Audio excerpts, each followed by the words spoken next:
Alright, welcome back guys to another video. And nandito na naman po ako, ang pinaka-introvert na naninira ng mga motor. So, update lang to dito sa ating Euromotor Daan Hari 150. So, medyo natagalan tayo bago nakabalik kasi medyo, alam niyo naman, busy-busy tayo sa ibang bagay. So, ayun, update ko lang kayo sa unit natin na to. So, ayan na nga.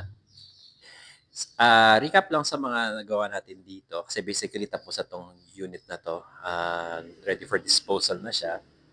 Ang mga nagawa natin dito sa pagkakaalala ko is, ayun na nga, itong mga sockets nga nito, ayan, ay mga switches I mean. Ah, Unfortunately nung nakuha ko siya halos lahat sila hindi umaandar.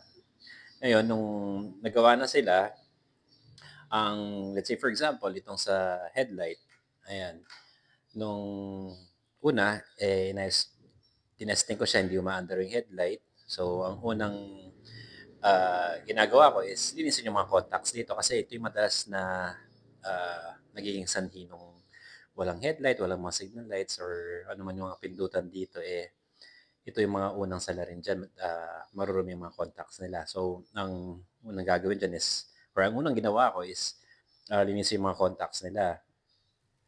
And unfortunately, nung, nilinis ko sila, let's say dito sa headlight na 'to, pagsindi ko, hindi pa rin umaandar yung ilaw. So, isa ng reason do'n, pundido nga yung bombilya.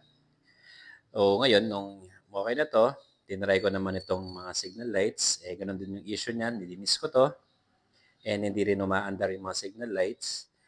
Ang nangyari, pundido pala yung mga bombilya.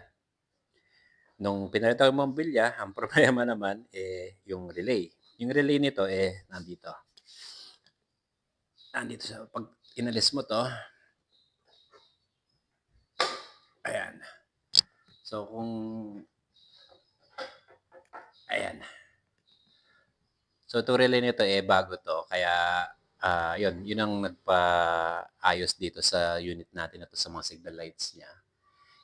Kaya ayun, hold on. Ayan. So yun nga, nung nalagay na yung nalinis na 'to, napalitan na yung mga bumbilya ng mga signal lights and nalagyan na ng relay, umandar siya. Pagkakaalala ko wala rin itong busina.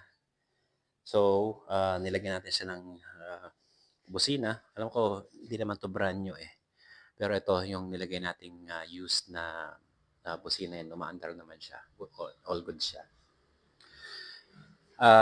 Ano pa ba? Ayun, itong sa may dun sa isang, tutorial video natin, yung wala siyang neutral light, ayun na nga, ang gano'n yung nangyari dito. So, if you can check yung ano natin, yung, neutral light tutorial natin sa particularly sa motor na 'to, tinuro ko nga do'n kung paano siya, i-diagnose and paano linisin. Um, Bumili kasi ako ng una nung part na gano'n and yung dumating sa'kin, ibang ano siya, ibang mali yung nabili ko in short. Hindi siya puwede para dito. So, luckily, puwede siyang ayusin. So, nakuha sa linis and ayun nga, inayos na lang 'tong, neutral light indicator dito and ayun, napaandar natin yung neutral light niya plus sasabay na rin dun yung starter. Kasi kahit na okey itong starter motor mo, may battery ka, kung hindi magne-neutral light dun sa may cluster gauge, hindi aandar yung push button natin. Although yung ano, aandar naman yung basta naka-neutral, aandar naman yung kickstart. Yun nga lang push start ang mawawala. So, ano pa ba? Ayun nga, kin-car wash din natin itong motor at nilinis especially sa makina, tinanggal yung mga dumi-dumi dito sa ilalim, 'yan. So, ano pa ba? Itong, kapalodo niya sa harap, putol kasi siya dito. So, tinanggal ko na lang and winelding ko 'to para magkaroon siya ng, bracket dito. And ayun, pininturahan na rin para naman hindi na lumitaw yung mga kalakalawang. So, lilihain lang naman and then pintura. And kung natatanong nyo anong pintura yung ginagamit natin, most of the time, ang ginagamit nating brand is Samurai. Kasi maliban sa, mura naman siya kung tutusin, kung titignan mo yung quality, mura naman siya. Ano pa ba? So, ayun nga, yung mga hub and yung mga brakes niya, nilinis natin yung mga preno para makaiwas na lang sa yung pagpepreno kasi pag marumi yung mga drum brake, may tendency din na pag nagpreno ka, hindi bumabalik yung preno, dumidikit. So, prone yun sa mga aksidente sa daan. Kaya nga, part ng pag-maintain ng motor natin, linisin din yung mga preno sa harap at saka sa likod. So, let's say, for example, magte-change oil na kayo, ganyan, isabay nyo na yung paglilinis ng carb, ng spark plug, paglulubricate ng mga chains, and most importantly din, yung mga preno natin. Tatanggalin lang naman to, and then linisin yung mga drum brakes, pati yung hub, lilihain lang, and then punasan, and then all goods na yun. Ano pa ba? Ito. Itong shock niya sa harap,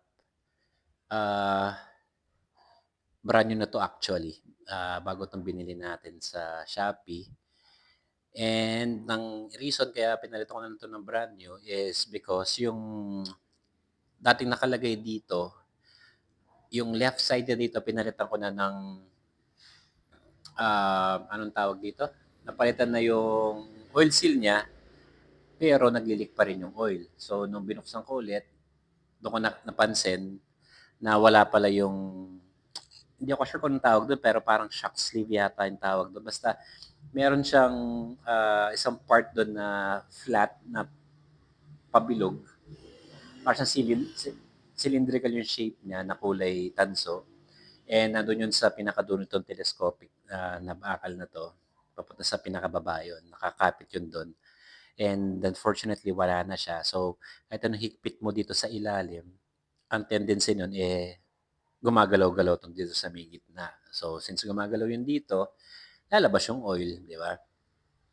Kaya, ayun, nag-decide na lang ako na bumili ng brand new nito. And yung dati, pampapiyasa-piyasa ko na lang just in case na mangangailangan ako ng reserba, meron tayo. Or yung isa, pwede pang pesa-pesa, di ba? Ano pa ba? Ngayon, yung mga cables lang, as far as I can remember, itong mga brake cables, RPM cable, itong speedometer cable, throttle cable, clutch cable, puro mga bago yung mga nakalagay na dito. Kasi mga dati,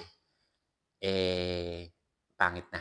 In a way na matigas na masyado yung let's say, magpepreno ka, ganyan, masyado na matigas. So, tinry kong i-lubricate and nakita ko medyo merong mga, doon sa wire niya, may mga putol-putol na. Kaya nga, mas maganda, palitan na lang. So, ayun, puro mga brand new mga kable natin. Na ito, itong ignition natin, bago rin ito. Wala siyang ilaw actually kasi tinanggalan ko na lang ng baterya. Ito pa pala. Itong lowering crown natin, kasing, ito yan yung stock na shock natin, correct me if I'm wrong lang, basta yung itsura niya dito iba. Pag tinanggal mo to, doon sa mga stock, pag tinanggal mo to, meron pa siyang sa ilalim. Kaya, yun yung iipit doon sa stock na crown nito. Kaya since ito, iba yung dito sa taas niya, hindi ko siya actually napansin nung binili ko sa Shopee. Ang problema hindi papasok itong bilog na to, ewan ko baka may specific na tawag dyan. Basta, hindi ito papasok doon sa stock na butterfly niya. Hindi, wait lang, kunin ko. Wait lang, pause ko muna. Ayun, welcome back. So ayun, ito yung sinasabi ko. So itong part na 'to, hindi siya papasok dito. Hindi katulad nung sa stock, meron pa siyang isang part na lulusot dito before mo ilagay ito. So, nung una inisip ko, pagpapalitin ko na lang ito at saka yung do'n sa may stock niya. Unfortunately, hindi sila pareho ng, sukat and mas maliit ito. So, since mas maliit ito, masho-shoot lang siya do'n sa loob ng telescopic niya. Ah, basically walang ano, wala ring sense, 'di ba? So, ang nakita ko na lang na solusyon, bumili nitong lowering crown para maayos na lang natin siya. Gamit itong brand new na shock sa harap. So, ayun, kailangan lang tanggalin to. Ito lang yan. Tapos, tanggalin mo itong mga ito para sa manibela, apat. Then, dalawa para dito sa, sa gauge. And then, luwagan mo lang yung mga shock sa harap para bumaba sila pareho. And then matatanggal mo na 'to, okay. So, yun nga, ganun yung ginawa natin para ay mapakinabangan naman 'tong maling nabili kong ano, pero pupuwede siya dito, same size lang naman. Ito na talaga naging problema niya. Yan ang solusyon is itong lowering crown na nabibili sa Shopee. So ito, itatabi ko na lang muna just in case gamitin natin in the future. Ayan, or puwede natin siyang, ibenta 'pag kung minsan kasi sa mga groups, may mga naghahanap ng mga parts do'n, ayun, kung minsan 'pag meron naman ako, mine-message ko yung naghahanap and then yun, binebenta ko na lang. So, I guess yan lang naman ang, nagawa natin dito sa unit natin na 'to. So, ayan siya, and ready for disposal na siya. Ayun yung isa, ayun nandito pa rin, hindi pa rin siya kinukuha nung may-ari. Kasi basically itong motor na 'to, hindi naman siya binayaran as cash. Ako yung pinambayad ko 'tong kumbaga meron kasi akong, pinagawa sa kanya na, sasakyan and, um, pinag-usapan namin since kaibigan ko naman siya, so maliban dun sa nakakuha ko ng discount sa kanya, eh, instead na cash ang ibabayad ko, ito na lang motor. So sabi ko gano'n sa kanya, ang motor na 'to, ipambabayad ko sa kanya pero as it is ko siyang ibibigay. Pero so far may mga nagawa na rin ako dito. Ang pinaka natitirang problema na lang nito is yung, mga clutch niya, yung catch niya, yung mga, ano kasi tawag dun? Basta sa may, clutch, sliding clutch na kasi siya. So, once na napalitan niya na yun and then puwede niyang lagyan ng baterya kung gusto niyang umandar yung starter, all goods na siya. So, sabi ko ang pag-usapan namin, pagkasunduan namin, as it is itong, unit na 'to na ibibigay ko sa kanya as payment do'n sa service na pinagawa ko. So, ayun nga, medyo hindi tayo kasing nakakakuha ng mga units lately kaya, ayun medyo matumal ang gawain natin ngayon. Pero once na nakakuha ako ng, bagong unit, i-a-update ko kayo. Actually meron sana akong, makukuhang unit ano siya, ano na kasi yun, um, Keyway Icon na scooter.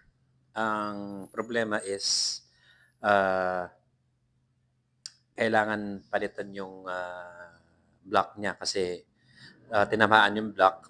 Hindi na siya umaandar na matino and since kailangan ibaba yung makina, wala tayong, masyadong time for now. So, tinanggihan ko na muna. Kaya eto, 'pag nagkakaroon naman ng time, pumapasyal tayo sa mga branches and, titingin-tingin tayo ng mga units. Kasi so far yung mga nakikita kong mga units dun, mga medyo mahal pa. So, baka hindi ko rin mabenta ng sa presyo na gusto ko, ganyan. So, dito lang tayo sa mga, units na affordable para sa akin. Para pag binenta ko, maging affordable din sa mga buyer. So, ayun na nga. um, Ayun na lang muna for now yung update natin dito sa motor na to. And soon as nakakuha tayo ng panibagong unit, i-update ko kayo. I-video natin siya. Okay? So, maraming salamat boss sa panonood. And paano naman mga boss, palambing naman ako ng like at saka subscribe na lang. Malaking tulong na po yun sa aming mga maliliit na content creator para naman dumami yung mga ano natin, yung mga tagapanood natin. Okay? Maraming salamat mga boss. Sa mga ano pala, sa mga nasa TikTok, pa-follow na lang po and papuso. Sa mga nasa Facebook, pa-like na lang po and pa-follow na rin po sa page natin. So maraming salamat mga boss. God bless po sa lahat and ingat parate. Bye-bye.